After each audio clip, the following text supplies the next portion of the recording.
India आजकल, सच खबर हर पल।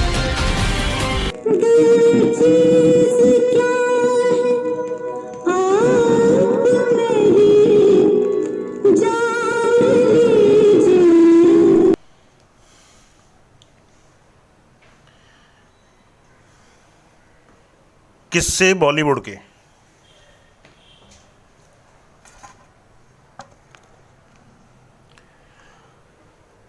रोचक और जानदार उमराव जान। 2 जनवरी 1981 को रिलीज हुई फिल्म उमराव जान अपने समय की लोकप्रिय फिल्म है। इस फिल्म ने जहां उमराव जान के रूप में रेखा के अभिनय को नई ऊंचाइयां प्रदान की, वहीं आशा भोसले की गायकी और इसके संगीतकार खय्याम को लोकप्रियता के नए आयामों तक पहुंचाया। यह फिल्म मुजफ्फर अली की दूसरी फिल्म थी। इससे पहले वह गमन नामक बेहद संवेदनशील फिल्म बना चुके थे। इस फिल्म की एक गजल, सीने में जलन आंखों में तूफान सा क्यों है, इस शहर में हर शख्स परेशान सा क्यों है, जिसे सुरेश वाडेकर ने गाया था, बहुत ही लोकप्रिय हुई थी। मुजफ्फर अली लखनऊ के जमींदार घराने में पैदा हुए और वह फिल्म निर्माण निर्देशन में आने से पहले कोलकाता की एक विज्ञापन कंपनी में काम किया करते थे। उस कंपनी के अध्यक्ष सत्यजीत राय थे। उसके बाद मुजफ्फर अली एयर इंडिया के मुंबई ऑफिस के विज्ञापन और मार्केटिंग विभाग में रहे। मुंबई में रहते हुए ही उन्होंने नौकरी की खातिर अपने गांव शहर छोड़कर हजारों लोगों को 2 जून की रोटी के लिए अनेकों संघर्ष करते हुए देखा था। इन प्रवासियों के इसी संघर्ष को दिखाने के लिए उन्होंने गमन फिल्म का निर्माण और निर्देशन किया था। इस फिल्म के आर्थिक सहयोग फिल्म विकास निगम द्वारा उपलब्ध कराया गया था। उमराव जान की कथा उन तक पहुंची कला निर्देशक बंसी चंद्रगुप्त, पटकथा संवाद लेखक शमा जैदी और जावेद सिद्दीकी के जरिए। ये सभी 1976 में सत्यजीत रे की फिल्म शतरंज के खिलाड़ी की शूटिंग के दौरान लखनऊ में थे। तभी इन लोगों की चर्चा मिर्जा हदी रुस्वा के उपन्यास उमराव जान अदा के आधार पर फिल्म बनाने के बारे में हुई थी और चर्चा के आखिरी दिनों में मुजफ्फर अली भी इसमें शामिल हुए थे। सन 1899 में प्रकाशित इस काल्पनिक उपन्यास की नायिका उमराव जान लखनऊ शहर की एक मशहूर नाचने गाने वाली थी। इस उपन्यास में 1857 से पहले के लखनऊ के सामाजिक और सांस्कृतिक इतिहास और परिवेश को दर्शाया गया था। लखनऊ के होने और जमींदार घराने से ताल्लुक रखने के कारण लखनऊ की संस्कृति, रीति रिवाज और आसपास के परिवेश से अच्छी तरह परिचित होने के कारण मुजफ्फर अली ने इस उपन्यास पर फिल्म बनाने का निर्णय लिया। सबसे पहले फिल्म के मुख्य पात्र उमराव जान के लिए उचित अभिनेत्री की तलाश शुरू हुई। मुजफ्फर अली ने सर्वप्रथम रेखा के बारे में ही सोचा। रेखा की पहचान तब तक एक संवेदनशील अभिनेत्री के रूप में बन चुकी थी। वह फिल्म के लिए काफ़ी कम फीस पर तैयार भी हो गई। रेखा के चयन के बाद मुजफ्फर जी ने फिल्म के अन्य पात्रों के रूप में नसीरुद्दीन शाह, फारूक शेख, राज बब्बर, शौकत आजमी, दीना पाठक, गजानन जागीरदार, लीला मिश्रा, भारत भूषण और सतीश शाह आदि कलाकारों का चयन किया। इसमें केवल फारूक शेख ही गमन फिल्म में उनके साथ काम कर चुके थे।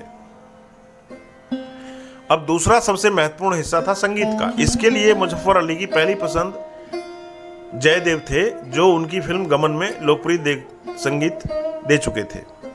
उसमें सुरेश वाडेकर की गाई गजल के अलावा छाया गांगुली का गाया गीत आपकी याद आती रही, रात भर के लिए उन्हें सर्वश्रेष्ठ गायिका का राष्ट्रीय पुरस्कार मिला था। फिल्म में 6 गजलें और 2 लोकगीत थे।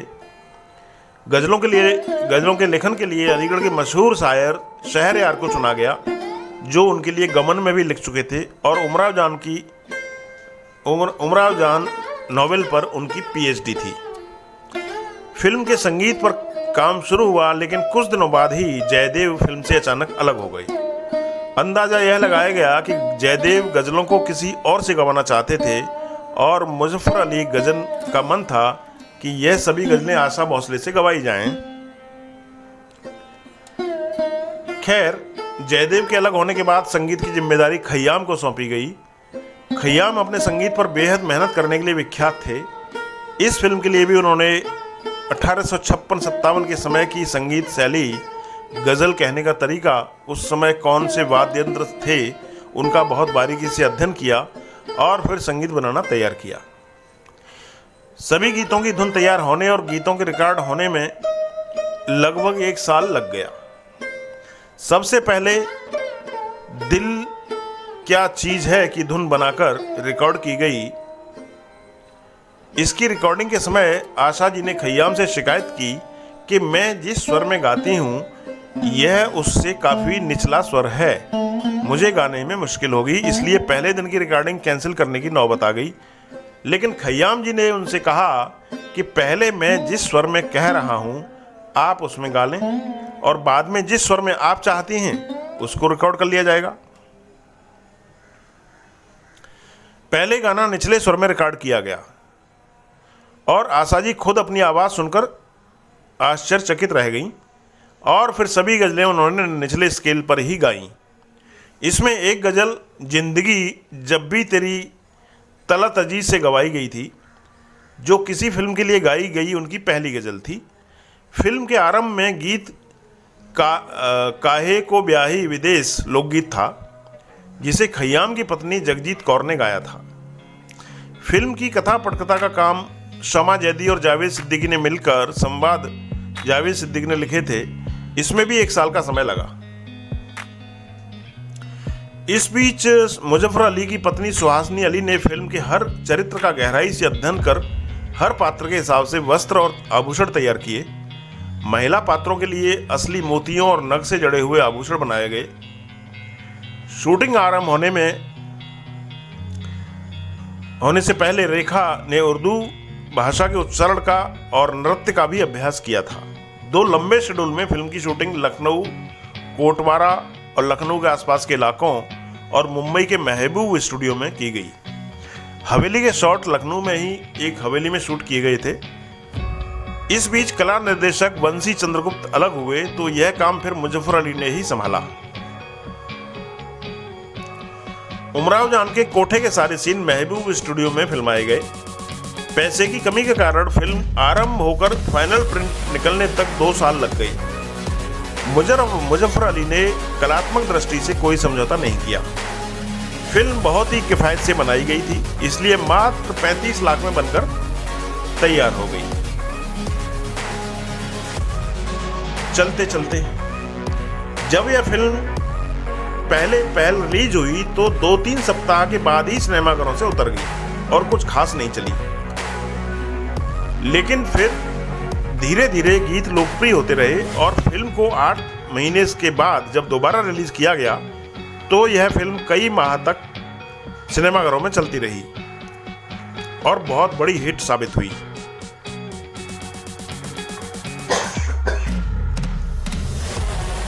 फिल्म में अधिकांश अभिनय के लिए रेखा को, संगीत के लिए खय्याम को, गायन के लिए आशा भोसले को, आर्ट डायरेक्शन के लिए बंसी चंद्रगुप्त को राष्ट्रीय पुरस्कार से सम्मानित किया गया। मुजफ्फर अली को निर्देशन का राष्ट्रीय पुरस्कार तो नहीं मिला, लेकिन फिल्म फेयर का सर्वश्रेष्ठ निर्देशन का पुरस्कार उन्हें जरूर प्राप्त हुआ। इस फिल्म ने मुजफ्फर अली को नाम, पैसा, सम्मान और संतोष सब कुछ दिया।